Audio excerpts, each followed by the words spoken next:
I'm 62 years old and I'm, ooh. It's just giving very insecure. I'm not gonna lie to you. Wow, what's up, rebels? My name is Leo, and I am one half of Leo and Willie. We are engaged. We are queer. Slay! And today, I am here to check in on none other than our lovely Tranpa Buck Angel. Pray for me. If you didn't know, Buck Angel is a self-proclaimed Tranpa, trans grandpa of the trans community, or the binary trans community, as we have come to learn.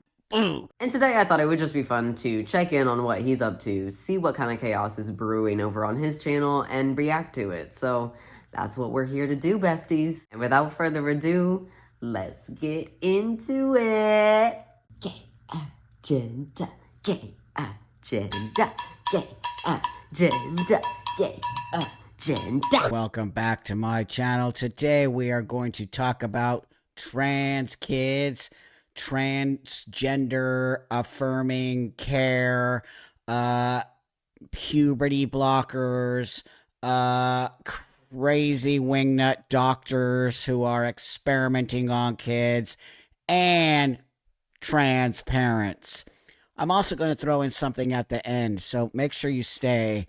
That's going to show you exactly what all of us here are talking about, okay? And I mean, you know, you people who watch this channel, and you know damn well what's ever happening to these kids is so insane and so wrong, and they do not have statistics, and they do not have none whatsoever do they have any proof that this works and that trans kids exist. This nutcase Dr. Weberly lost their license to practice and is still continually pushing this puberty blocker nonsense. So I don't want to sit here babbling, and I want to get on with this, but so I just want to also thank you so much for liking, subscribing, helping this channel grow. Okay, that was an intro. We have a lot of air quotes. We have trans kids in air quotes. We have gender affirming care, again in air quotes. We have just a lot of blatant disregard of like human existence, so that's fun. We're gonna get into the proper video itself, but it's baffling to me that in the first 2 minutes, that's what we've gotten so far. The best I can do to get these message out there that, in my opinion, YouTube and everybody else who disagrees with me, full on disagree with me. I'm all about that. I disagree with you. I just want to make sure that YouTube understands I am an actual transsexual elder of the community who disagrees with what's going on with these young people, and I do not believe there are trans children. So let's just get on with this right now, and I have a couple great things to react to here. You know, I find it so interesting how proud Buck is to be a trans elder who doesn't believe in trans children. I find it such a weird niche to tack onto yourself. This is the same guy who advocated for trans people to be more included in the adult film industry. Not really someone who you would expect to go full, like, conservative, anti-woke, sort of weird boomer type energy that he's giving now, but here we are, and Buck, it's not cute. It's really not a good look. I don't know what this is, but it's the air quotes, they need to stop. Like right now. Please. So let's just go back to your belief from what you've read about when children can decide and can know that they may want to change their gender. So if you speak to as many parents of transgender children that I've spoken to, there are many different stories, and some will say it's a later realization. But wait, you're speaking to parents. You're not speaking, first off, you're not a therapist, okay? You're a doctor, a medical, supposedly, doctor. So you're not a therapist, number one. Number two, what do you mean you're talking to the parents? This is where we're having the issue right here. I'm telling you right now, the parents are making the choices for their kids. It's because the kids are saying at 2, my daughter knows they're a boy at 2, or my son knows they're, a girl at 3. So right there, no.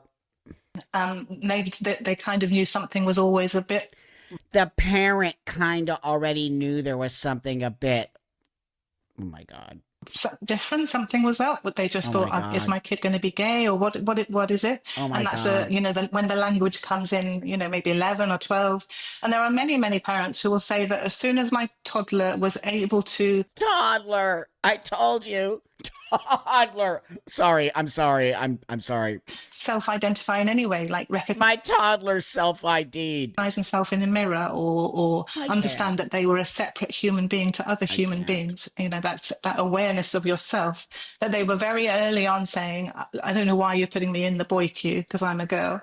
And so I've spoken to so many parents who told me their own experiences, and obviously that's backed up by the research. And so yes, children have a very clear. What research, Dr. Weberly, whatever, I don't really care. Well, Mr. Book, I don't understand this. Like, can you not let her, like, get a sentence out before you want to pause and just be like, see, look, age number. I don't understand that. You wouldn't even let her finish sentences, so you broke everything into, like, mismeanings of what she was saying, and I don't really understand how that was beneficial. Aside from just wanting to twist everything to fit what you wanted to say. Wow.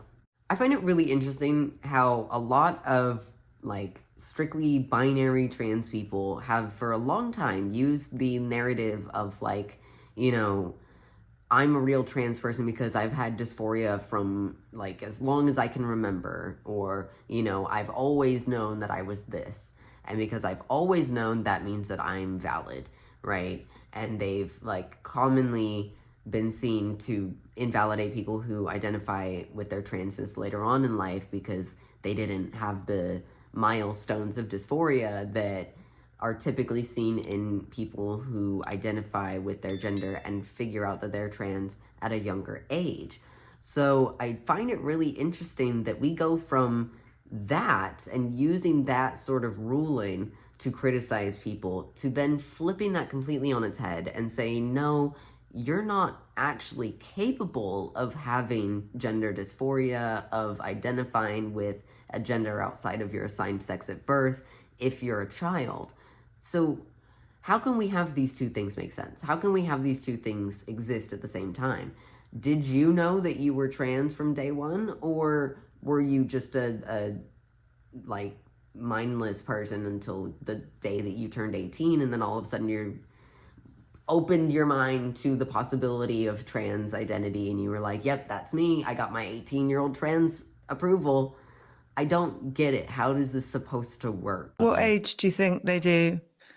I think could you say from the age? Yeah. It's difficult to put that number on it, isn't it?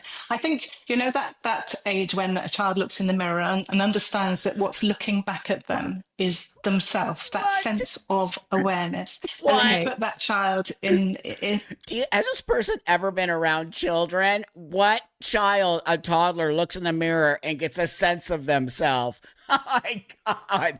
I mean, we've got to laugh because it's just so absurd. In amongst other children like them, and they're like, I'm not like this child. So do you think, at what age do you think it is, what would be the lowest age that you think, and I'm not saying in every case because you'll look at each individual child, I'm sure, but what would be the youngest age you think it would be appropriate to puberty blockers?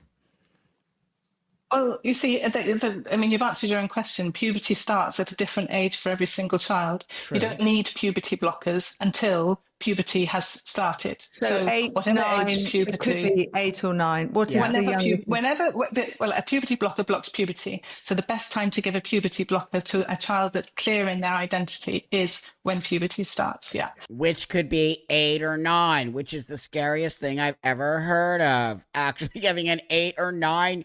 You just wait. Hold on. So let's take in facts. What is the youngest age that you've treated a child pre-puberty? I haven't personally treated children for a very long time. I haven't practiced. So I think probably 10, something like that.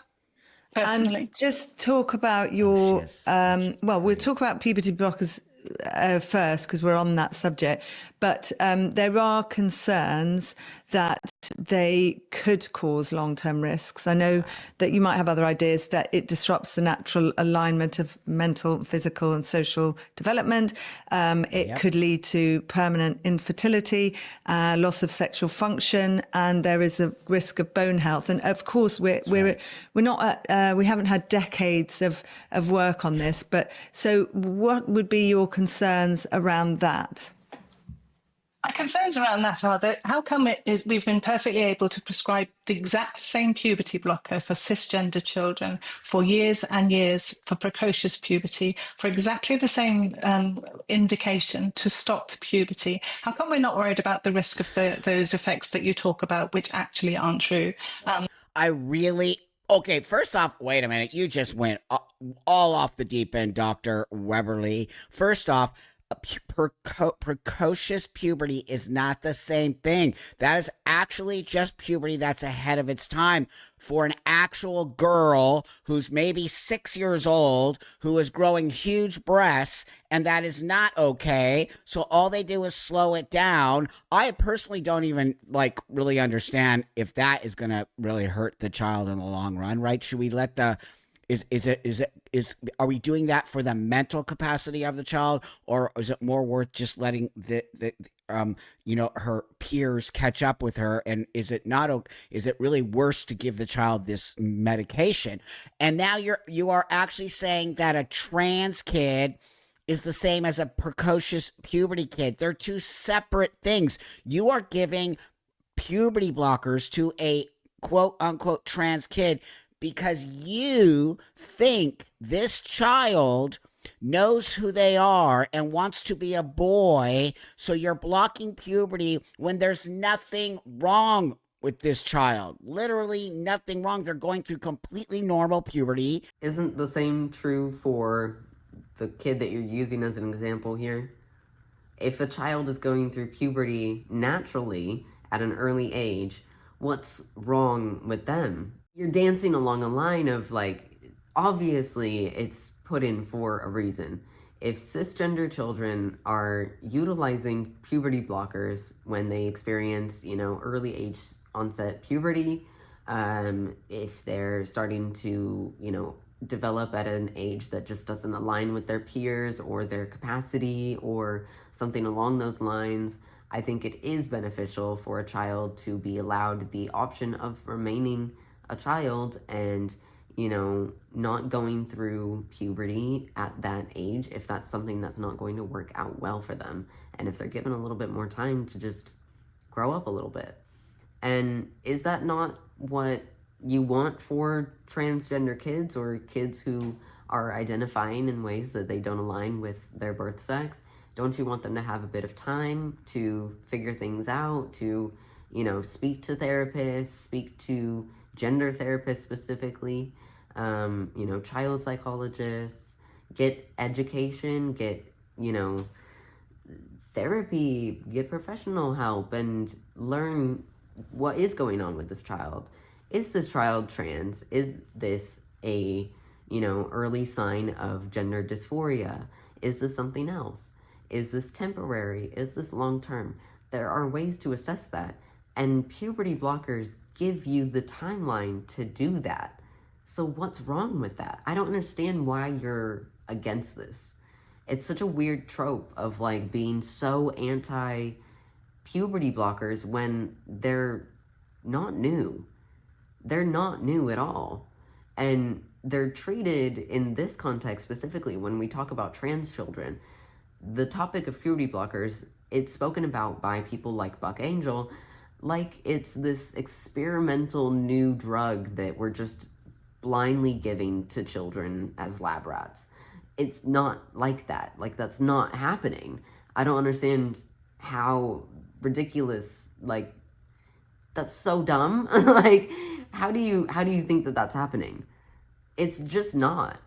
And you can say oh, we don't have all the data to back up this and that. And it's well, okay, we do have, there's obviously due process that goes into creating any kind of drug, any kind of medication. There is a process and a system in place to make sure that that medication is safe for human use, that it has been tested, that the side effects are known, that the treatment usage is known and identified. All those things have to be done in order to get a medication into the hands of a doctor to then give to a patient.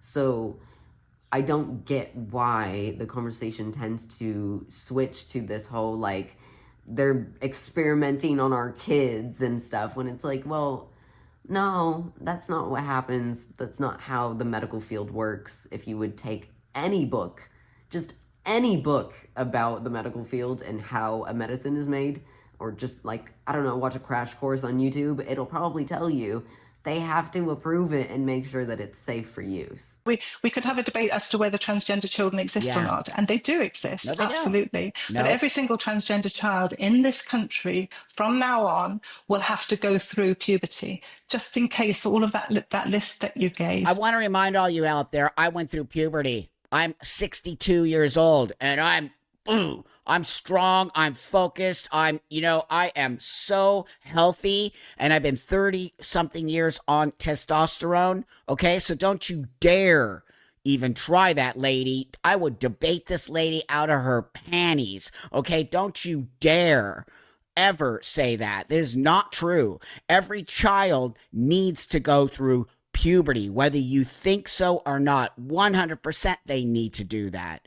And there is no such thing as trans kids. That's not been created. Okay, Buck, look, I know that you love the whole, like, super macho, toxic masculinity energy, and, like, that's your thing, and that's great for you, whatever. But quite frankly, no one's giving you extra brownie points because you went through female puberty before getting on HRT. That's just, I don't know why you act as if, like, you are the epitome of trans men. There are other trans men your age. There are other trans men who are older than you, who don't think the same as you. You are not the Tranpa of the trans community. It's just giving very insecure. I'm not gonna lie to you. I mean, you're never gonna catch me. No matter how buff I got, I could become a bodybuilder, and you will never, ever in a million years catch me being like, I'm man, I have testosterone. What is that? Like, what do you want? Do you want a sticker? Do you want a gold star? Is that what it is? How come we don't worry about cisgender children? We How do. come we're still prescribing these exact drugs for cisgender A very small amount of kids are taking that. children? Forgive me, a doctor looks at harms versus benefits. And for those children with precocious puberty, there is a clear indication with decades of research. So it's all about the risks and the benefits. If you argue that these children might change their minds, they might be confused about their sexuality, they may have same-sex desires, or they might be traumatized. We all know the case of Kira Bell, which I'm sure you're very familiar with, who's the most famous case, the detransitioners who regret what happened and the life-changing effects on the drugs. So I'm saying, this is a balance that doctors have to make. And so just to say, because we use these drugs on other people for another condition doesn't make it okay necessarily to use it on this condition. So you feel that these drugs are completely safe and there is no side effects. That is what you are saying here. That you're doing this. So you've answered your own question. You're saying that it's absolutely okay to use this for cisgender children, but not transgender children. And then the list that you reel off is the list that's not created by medics, not created by gender specialists. It's created by the public. Oh my goodness. What's a gender specialist? I'd really like to know what a gender specialist is. Okay, Buck, you want to know what a gender specialist is? According to the free resource of Google, a gender specialist, often called a gender therapist, is a mental health professional who specializes in helping individuals explore and navigate their gender identity, including those experiencing gender dysphoria or transitioning. They provide a safe, supportive environment for clients to explore their gender, express their feelings, and access resources. So tell me, Buck, as a trans person yourself, and someone who very much abides by the belief that you need to be able to medically prove a person to be trans, why are you not educated on the professionals who do that job and do that work that you so very much advocate for? Could it be because you're actually not educating yourself on anything that's actually going on, and what you're talking about is just BS, conservative propaganda, and blatant lies that literally just target the youngest of our community that are the most vulnerable? Not my Tranpa, thank you. What's up, rebels? What am I doing here? No, Leo had issues with his videos that he edited, so luckily some of it got uploaded to the cloud that I could access, so I've just quickly edited this video for him, but I can't find the second half and he can't find the second half, so sorry guys, it's a bit of a weird ending, but it's gonna have to end now. But because he has actually recorded it, I've said to him, if you get 100 likes on this video, maybe just record the second half again, you know? But sorry, that's the best I could recover. I tried to do him a quickie favour. Quickie. Oi, oi. Anyways, watching this. Whose Tranpa is he? You know it's bad when you have to call yourself Tranpa because nobody else does. Don't forget to hit like and subscribe, drink water, eat carrots, and you'll see me in the next video. Alright, goodbye.